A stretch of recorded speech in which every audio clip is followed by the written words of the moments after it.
Greetings, Culturians, and welcome back. It is March 25th of 2025, and the news media is not just crying because they're being called out for their fake news. No. They're crying because of the collapse of their viewership, and it's turning them into fossils right in front of our very eyes. They're actually deader than dinosaurs, and they're all out of salty tears, so I don't know what I'm going to do to season or flavor my coffee in the morning. Worse yet, the Trump administration's been on the warpath since day one of their term in office. And just 2 months in, and we are already seeing the relentless effects of that ever cried about bloodbath. And it's brutal. In fact, CBS News was already crying on March 21st about the president pointing out that crooked judges and crooked systems were something that really existed. That worm-up sent all of the news media apoplectic. And of course, here in the casino, we've been slaying the media 24/7. Whether it's MSNBC or CNN, we love bringing the tall tale telling legacy media to their knees. And whether it's Matt Owl's lies or Jim Acosta's stupidity, everybody is going to be playing a fair game. Speaking of games, it's been a fun couple of months so far, I would say, where one, the administration is playing chess, and two, the legacy media is playing checkers, and the daily incendiaries are turning the whole media industry into ash, at least as far as the legacy media goes. You've got lawsuits, you've got FCC threats, you've got data wipes, and of course, stealth media edits. And this is News Media Meltdown. Trump's war on press sparks chaos. And I have to say, I'm here for it. Here we go. A quick reminder, and before we get started, just to let you know, we hit 35,000 subscribers on this channel. We were well on our way to 100K, which we're going to get to by the end of the year because of you. So please double check that you're subscribed to the channel. Whether this is your first time or your 1,000th time, do me a quick favor and click the subscribe button if you're not already subscribed and turn it from red to gray. At the same time, do me the favor of turning on the notification bell so you don't miss anything. Between the multiple videos a day that we drop or the live streams, we have so much content here. We will keep you busy, and we will send you other places to find other great content as well. And since we're a little more than 2 minutes in, we got to get started. On March 23rd, news laid it absolutely bare.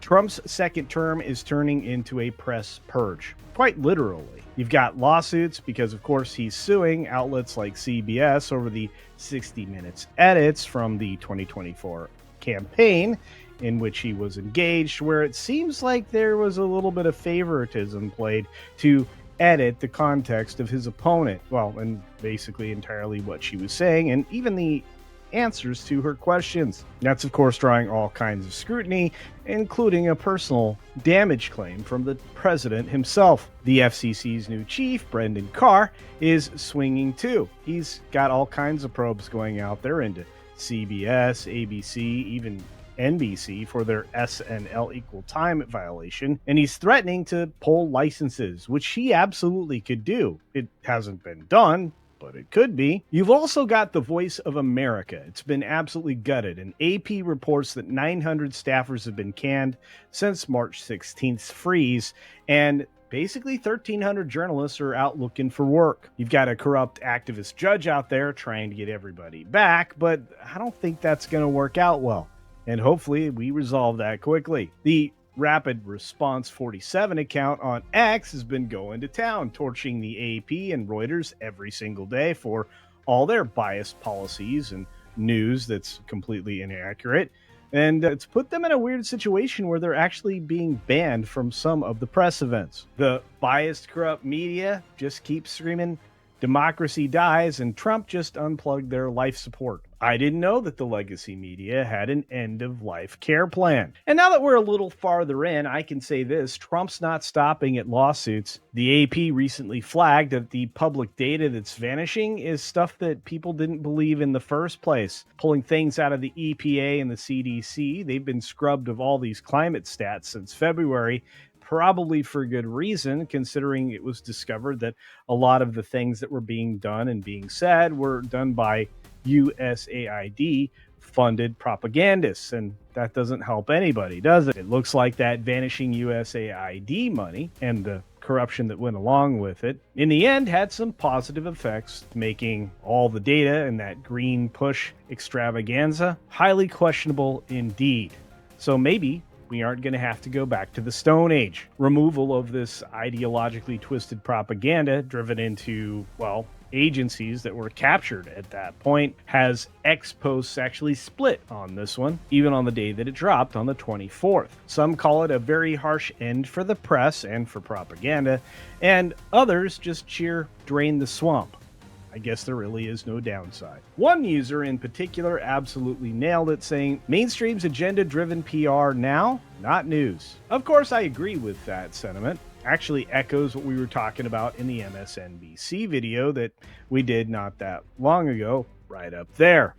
About 56,000 views later, and I seem to be right on track. X-Buzz right now seems to hint at more CNN layoffs. Now, while not confirmed and firmly in the rumor category, I have a feeling that they're right on the money. Why? Well, because there's a heavy digital shift happening at CNN. They have a new chief content officer in Amanda Wills, who's actually returned to do this job. And they're trying to put CNN back on track. And of course, this being CNN, they're absolutely relegated to desperation points while they try and play catch up in the streaming sphere. And if I had the chance, I'd ask them one question. Why would people watch them over there if they're not watching them elsewhere? Like, let's say, YouTube. If cuts are coming this week, or that news actually breaks today, I've got the scoop, right? I thought so. Look around, legacy media. This isn't a fight, it's a massacre. And while we're clicking along right now, Fortune magazine actually had a little surprise for me, or I guess more for us. On March 18th, Fortune actually said that new rooms were already staggering, and of course we've observed that. You see AIs flooding into their space with cheap content, and doesn't require a lot of writers. Now, this is merely an extension of what AP has already been doing for years with their sports scores. Their cheap box score stuff was not a person at all. It was AI, and they're heavily invested in that kind of reporting now, and I can't imagine they will deviate at all. It also seems that they've been using AI for some of their data-driven articles as well, like stocks and other things of that nature. But it doesn't seem to matter because ad revenue year over year in all of these media spaces is down by at least 15% year over year. And those 24/7 linear business models, well, they're toast. And with the Trump administration's fake news war, they're starting to throw the knockout punches. CBS is stuck between a rock and a hard place as Paramount is desperate to sell itself to Skydance. But this Trump lawsuit that they're looking at has to go away first, and CBS News folks just don't want to back down or admit to felonious wrongdoing, which it appears they did. Now, the FCC is actually eyeing the licenses of all bad actors, which obviously includes CBS. And as I mentioned before, the Voice of America radio folks is essentially a corpse banging against the USAID's hull. And to top it all off, and worse yet, of course, is nobody cares. X has been absolutely savage at every opportunity, and you know what? I can't blame them. They are literally celebrating the legacy media's downfall. And to be frank, I am too. How about you? So now we get to the tricky part, the end game, because believe it or not, we're fast approaching it.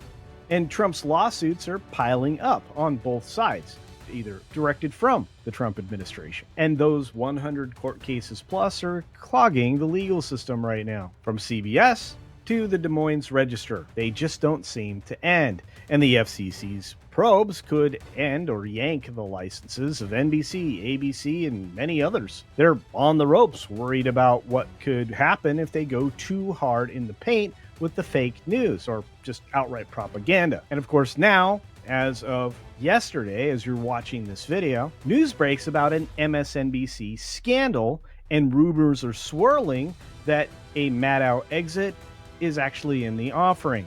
And let me be clear, there is no firm proof yet. We are in rumor territory, but people who would know are talking about this right now. So in other words, I'm going to be watching X very closely tonight so that if this particular story breaks, I can pivot and bring it to you, which means it would happen about right now in this video.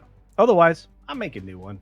It's okay. I especially like dunking on MSNBC. Look, I'm going to reiterate it here. Trump's not just winning in this particular engagement, he's absolutely fossilizing the legacy media. So that's it. This is Trump's war on the press.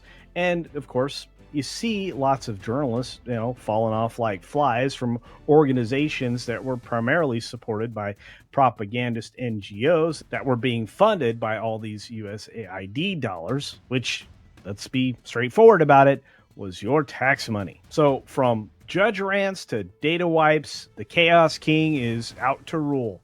And he's exactly who we voted for. And your views of content like this and many others are absolute proof of it. And do you think that Jim Acosta will reappear somewhere as a kind of an anchor? I don't know how. Nobody trusts or likes the guy.